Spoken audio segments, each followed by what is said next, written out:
দেখছেন কলকাতা টিভি, সঙ্গে রয়েছে আমি তসমিনা। শুরু করছি জেলা সারাদিন। আর শুরুতেই অত্যন্ত গুরুত্বপূর্ণ খবরের দিকে অবশ্যই আমরা নজর রাখবো। বুধবার রাজ্যের 17টি জায়গাতে মক ড্রিল করা হবে।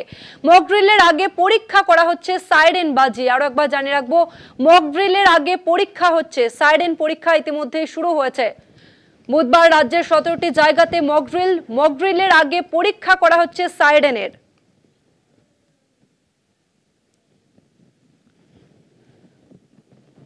1971 সালের ভারত পাকিস্তান যুদ্ধের পর প্রথম দেশ জুড়ে মহড়া, এবং বুধবার থেকেই সেই মহড়া শুরু হবে এবং তার আগে পরীক্ষা করা হচ্ছে সাইরেনের। 17টি জায়গাতে মক ড্রিল করা হবে।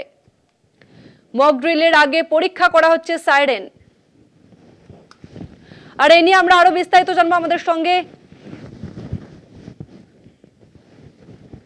আমাদের সঙ্গে সরাসরি রয়েছে প্রতিনিধি রিয়া মাঝি। রিয়া, আমরা দেখতে পাচ্ছি যে মক ড্রিলের ছবি এবং সাইরেন পরীক্ষা করা হবে ইতিমধ্যেই, ঠিক কি ছবি ধরা পড়ছে?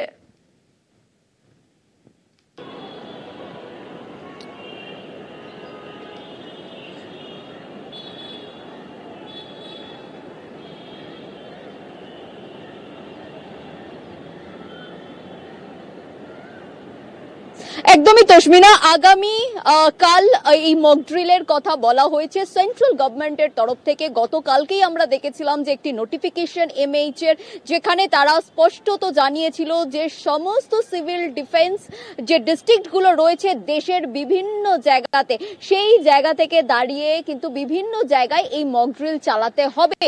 এবং সেই জায়গায় দাঁড়িয়ে আমাদের ওয়েস্ট বেঙ্গলে যতগুলো জায়গা রয়েছে, যেখানে দেখা গিয়েছে যে 17টি সিভিল ডিফেন্স ডিস্ট্রিক্ট রয়েছে, সেই সমস্ত জায়গায় মক ড্রিল চালাতে হবে। এবং এই মক ড্রিলের জন্য যে শুধুমাত্র এই যে যুদ্ধকালীন পরিস্থিতি চলছে, সেখানে শুধুমাত্র সেনাকে প্রস্তুত রাখলে হবে না, প্রস্তুত রাখতে হবে সিভিলিয়ানদেরও। এবং সেই কারণের জন্যই কিন্তু এই মক ড্রিলের মতো এই সিদ্ধান্ত, যে যার মাধ্যমে সিভিলিয়ানরা তারাও কিন্তু প্রস্তুত থাকবে। এই মুহূর্তে আমি যেখানে রয়েছি মধ্য কলকাতার একটি হেরিটেজ বিল্ডিং এ, যার ওপরে এই সাইরেন লাগানো রয়েছে। কারণ আমরা জানি যে কলকাতা পুলিশের যে হেডকোয়ার্টার অর্থাৎ লালবাজার সহ কলকাতা পুলিশের একাধিক যে সমস্ত থানাগুলো রয়েছে, সেখানেও কিন্তু এই সাইরেন ইনস্টলেশন রয়েছে। কিন্তু ইতিমধ্যেই যে খবর আমরা পেয়েছি, যেখানে দেখা যাচ্ছে যে বউবাজার থানা তারাও কিছুক্ষণ আগে একটি বৈঠক করেছে জিপিওর সঙ্গে, এবং সেখানে বলা হয়েছে যে যোগাযোগ ভবনে যাতে ইমিডিয়েট একটি সাইরেন বসানো হয়, ইনস্টলেশন করা হয়, সেই বিষয়টা আমরা দেখেছি। এবং তারপরেই যেটা দেখা যাচ্ছে যে শহরের বিভিন্ন জায়গায় যতগুলো জায়গায় সাইরেন রয়েছে, সাইরেনের এই মেশিন রয়েছে, সেই জায়গাগুলোতে তারা কিন্তু আরো একবার যেটা দেখা যাচ্ছে যে সাইরেন যেহেতু 1971 এর পর, অর্থাৎ ইন্ডিয়া পাকিস্তানের যে ওয়ার হয়েছিল 1971 এ, তারপর থেকে কিন্তু আর এই সাইরেনের ইউজ হয়নি, এবং সেই কারণের জন্য বিভিন্ন জায়গায় কিন্তু সাইরেন বিকল হয়ে পড়েছে। তবে আজকে যে ইতিমধ্যেই যে বৈঠক চলছে, যেখানে নবান্নে বৈঠক চলছে, যেখানে সেন্ট্রাল ভার্সেস স্টেটের যে মিটিং চলছে, সেখানে বিভিন্ন হায়ার অথরিটিরা রয়েছে, এবং যে সমস্ত হেরিটেজ বিল্ডিং গুলো, যে সমস্ত একদম যে বহুতলগুলো যার উপরে এই ধরনের সাইরেন ইনস্টল করা রয়েছে, সেই সাইরেন গুলো কিন্তু একবার ঝালিয়ে নেওয়ার কাজ চলছে। এবং আমি যেখানে রয়েছি আমার ক্যামেরা পার্সনকে বলবো যে তোমাকে আরো একবার দেখানোর জন্য যে এই যে সাইরেন, যেটা 1971 এ শেষ ব্যবহার হয়েছিল সেই সাইরেন, সেখানে কিন্তু ইতিমধ্যেই এই তুমি দেখতে পাচ্ছ যে যেই জায়গাটা একদম জং ধরে গিয়েছে, লোহার জিনিস জং ধরে গিয়েছে, কিন্তু এই সাইরেন এখনো কাজ করে বলে এমনটাই কিন্তু জানানো হচ্ছে। এখানকার যারা অথরিটিরা রয়েছে তারা জানাচ্ছেন।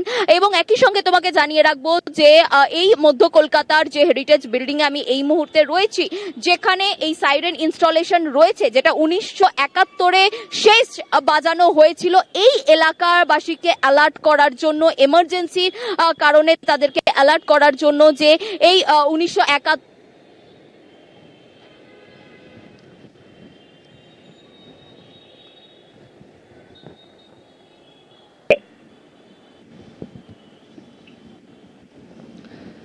সম্ভবত যোগাযোগ বিচ্ছিন্ন হয়েছে রিয়ার সঙ্গে। ধন্যবাদ। হ্যাঁ রিয়া, যেমনটা তুমি বলছিলে শোনা যাচ্ছে। দেখো, তোমাকে যেমনটা আমি জানাচ্ছিলাম যে 1971 যেটা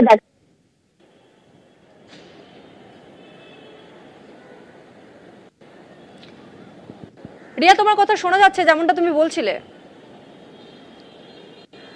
দেখো, তোমাকে যেমনটা আমি জানাচ্ছিলাম যে 1971-এ যেটা দেখা গিয়েছিল যে এই শেষ সাইরেন কিন্তু 1971-এ বেজেছিল এই মধ্য কলকাতার যে হেরিটেজ বিল্ডিং এ আমি রয়েছি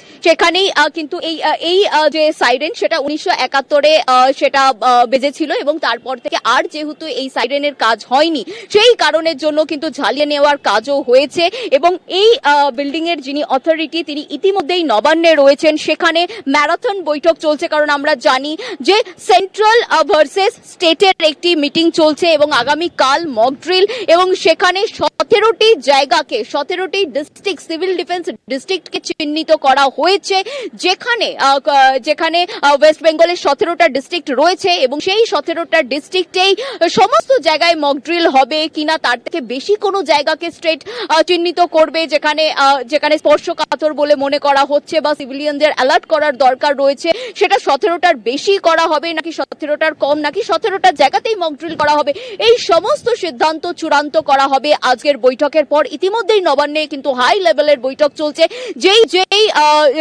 কলকাতার যেই জায়গার ওপরে অর্থাৎ হাই রাইজ বিল্ডিং যেগুলো অত্যন্ত হেরিটেজ বিল্ডিং তার ওপরে যে সমস্ত জায়গায় সাইরেন রয়েছে তাদের অথরিটিকে ডেকেও কিন্তু ইতিমধ্যে নবান্নে কথা হচ্ছে, তাদের সাথে বৈঠক করছে এবং এই সমস্ত সাইরেন যাতে ঠিক ভাবে কাজ করে আগামীকাল সেই নিয়েই কিন্তু বৈঠক চলছে ইতিমধ্যেই নবান্নে। এবং তার মধ্যেই যেখানে আমি এই মুহূর্তে দাঁড়িয়ে রয়েছি সেখানেও কিন্তু সাইরেনের যে একদম ঠিকঠাক মতো যে রয়েছে সেই বিষয়টাও কিন্তু নিশ্চিত করছে এখানকার অথরিটি। ধন্যবাদ তোমাকে রিয়া। আমরা কথা বললাম প্রতিনিধি রিয়া মাঝির সঙ্গে। আরো একবার জানিয়ে রাখবো, বুধবার রাজ্যের 17টি জায়গাতে মক ড্রিল শুরু হবে। মক ড্রিলের আগে পরীক্ষা করা হচ্ছে সাইরেন এবং ইতিমধ্যেই নবান্নতে বৈঠক শুরু হয়েছে। যুদ্ধকালীন পরিস্থিতিতে ঠিক কি করা যাবে আর কি করা যাবে না সাধারণ নাগরিকদের সচেতনতার পাঠ দিতে আগামীকাল থেকেই দেশ জুড়ে শুরু হবে অসামরিক মহড়া।